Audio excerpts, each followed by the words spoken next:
Friends, I thought I ought to come into the studio again because there's been a lot happening in the news lately that has prophetic implications. So what does the President of the United States, the leader of the Orthodox Church, the United Nations, the U.S. Congress, and presidents of Israel and Palestine all have in common? Well, in the last few months, they've all been visiting with Pope Francis, the leader of the Catholic Church. You know, friends, it seems like very few Christians today remember why Protestants protested. Let me explain. This has already been a very notable 2 years for the Catholic Church.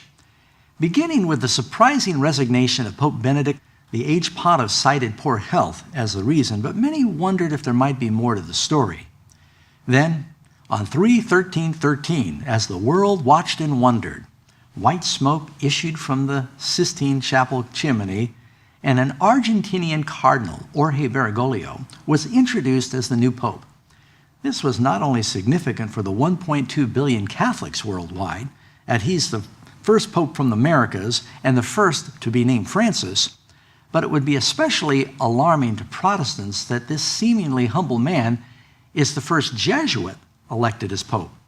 I think this has profound implications.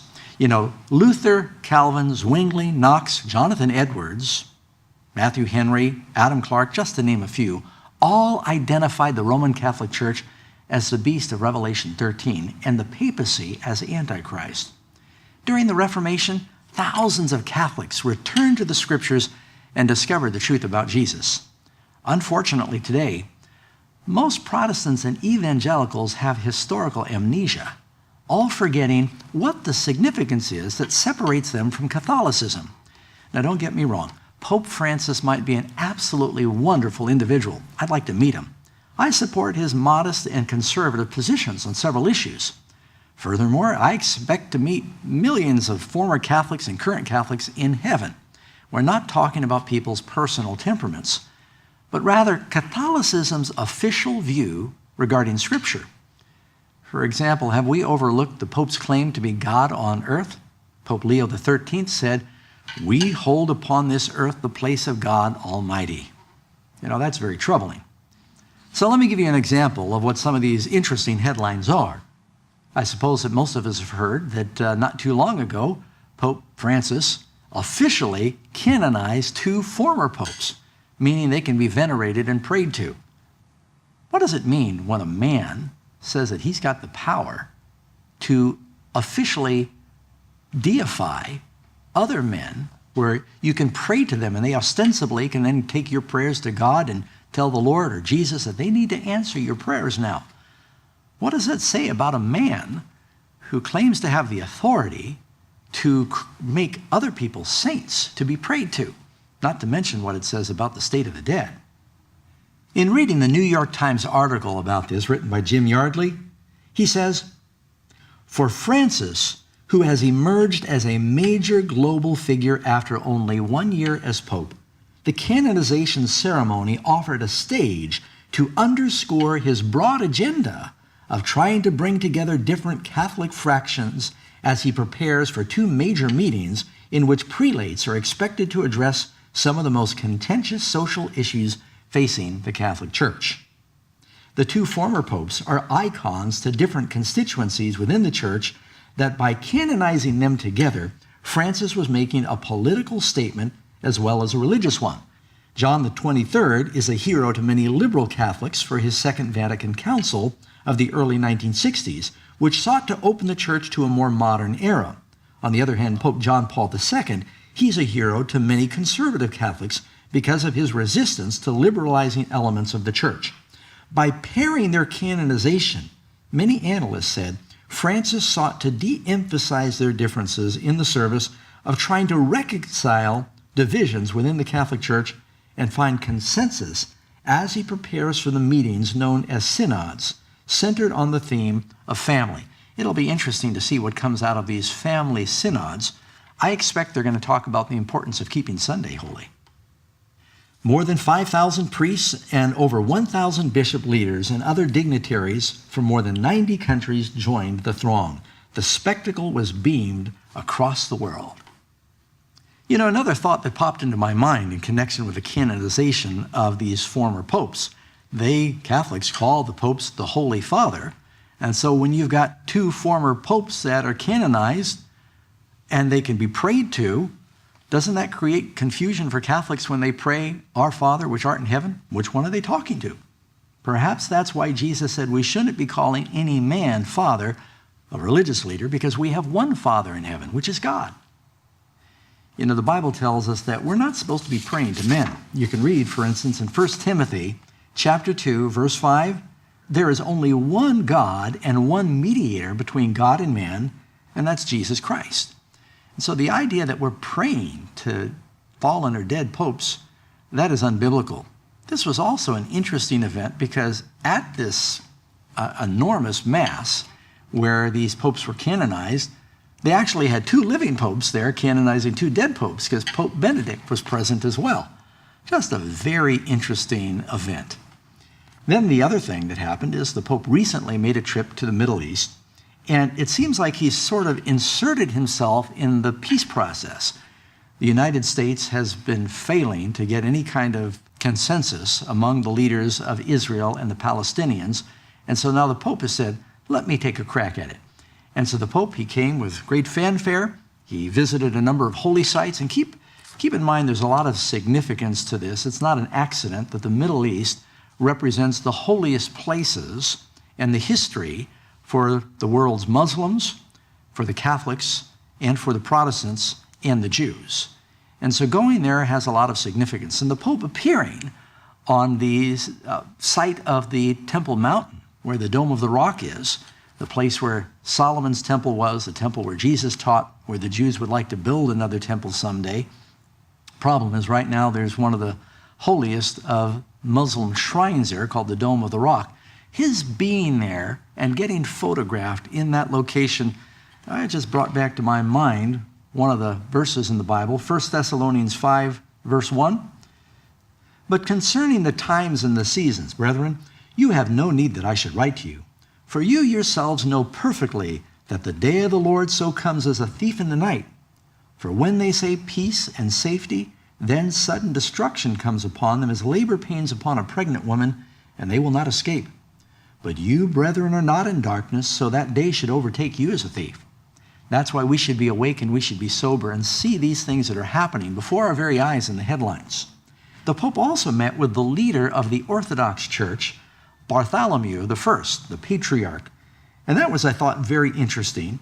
It tells us that he is the leader of 250 million Orthodox Christians. And there has been a divide separating the Catholic Church from the Orthodox Church for over 1,000 years now, and they're seeking to find unity. And so several times they prayed together and they talked together, and they're planning on meeting further to find out how to heal the schism that occurred between these two great denominations. It says in 2 Thessalonians 2, verse 3 and 4, let no one deceive you by any means, for that day will not come unless there comes a falling away first, and the man of sin is revealed, the son of perdition, who opposes and exalts himself above all that is called God, or that is worship, so that he sits as God in the temple of God, showing himself that he is God. Very interesting. If you go back to March, the President of the United States made a special trip to Europe, and he sat down and he visited with the Pope. And it says here, I'm reading from a CNN report, President Barack Obama gave Pope Francis a box of seeds as a gift, a fitting token of their first ever meeting, providing a fresh start of sorts between the administration and the Catholic leadership after years of strained relations. Because the position of President Obama on certain social issues like abortion is very much out of harmony with the position of the Catholic Church. And so they were hoping to reconcile. And there's one picture in particular where you've got President Obama sitting at the desk with the Pope. And the Pope, it almost makes it look like, it reminds me of when I went to elementary school, I got into trouble and I was brought into the principal's office. That's the first picture that pops into my mind. But it looks like the president is recognizing the superiority of the Pope in this picture. Also, I thought it was interesting that the president gave the Pope a gift of a box of seeds. The box was made out of wood that came from the first cathedral built in North America, first Catholic cathedral built in North America. And also the Pope gave the president a couple of books. It says he gave him 2 medallions, one symbolizing the need for peace and solidarity between the 2 hemispheres, and a copy of his book, The Joy of the Gospel, a book written by Pope Francis that calls for a new era of evangelization and a renewed focus for the poor. This reminds me of a very significant quote you find in that classic book called The Great Controversy, and this is found on page 588. Protestants of the United States will be foremost in stretching their hand across the gulf to clasp the hand of spiritualism. They'll reach over the abyss to clasp the hand with Roman power, and under the influence of this threefold union, this country will follow in the steps of Rome in trampling on the rights of conscience. Little by little, you're seeing more credibility and more recognition being given to the church in Rome. Now, you connect these events with something else that happened about a month ago. The Pope met with leaders from the United Nations. And it says, Francis chose a meeting with, of all people, officials of the United Nations to endorse what he calls the legitimate redistribution of economic benefits by the state, as well as the indispensable cooperation between the private sector and civil society. The author of this article was a little bit disgruntled. It says, by appealing to sanction what amounts to forced redistribution, Francis grievously extended his authority as a religious leader and became what amounts to a robe-wearing politician. And you know, it says in Revelation that this Antichrist power, whoever it might be, has something to do with economics, because it gets to the place where you cannot buy or sell unless you receive the approval of this power. So I think that's interesting as well. And then you marry that together with something else that happened about a month ago, when House Speaker John Boehner gave a formal invitation to Pope Francis to address the U.S. Congress, senators and congressmen. Not only did he give this special invitation, this will be the first time in history that that's been done, and it was supported not only by the Republicans, but just as much by the Democrats. Nancy Pelosi, the Democrat leader from California, she was pleased to join Boehner in making the invitation, adding that she has been inspired by the messages of peace, compassion, and brotherhood that have come from Pope Francis. You know, it might be worth mentioning at this point that House Speaker John Boehner is a Roman Catholic, as is Nancy Pelosi, as are most of the Supreme Court judges in the U.S. today, when at one point in American history, there were no Roman Catholics on the Supreme Court. Well, friends, it seems like more and more is happening where we see that this is a very busy Pope who is doing all he can to try to thrust himself on the stage of the world as both a financial leader, leader in economics, a leader in politics, a leader in spiritual things. And sure enough, that prophecy is coming true. All the world is wandering after the beast. This is why Ellen White wrote in the book Great Controversy, page 563, the Protestant churches are in great darkness, or they would discern the signs of the times. The Roman Church is employing every device to extend her influence and increase her power in preparation for a fierce and determined conflict to regain control of the world and to reestablish persecution and undo all that Protestantism has done. Friends, if I seem excited, it's because a lot really is happening. I don't know if I've, in my life, ever seen so many events that are transpiring in such quick succession that seem to have some prophetic relevance. And that's why it's so important. If you don't understand why this is important, you need to get a hold of that video that we recently produced called Revelation, the Bride, the Beast, and Babylon. You can download it from iTunes. You can order it from Amazon. It's at all major outlets. And you can go to the website. It's called revelationmystery.com. So friends, as we witness these different components of prophecy all coming together, that shouldn't frighten us. That's actually good news. It reminds me of that verse where Jesus said, now when these things begin to happen, look up, lift up your heads because your redemption draws near. Luke 21:28. Well, friends, a lot has been happening in the news lately, and I expect there's going to be more in the near future. So I hope that you'll join me for our next prophecy update.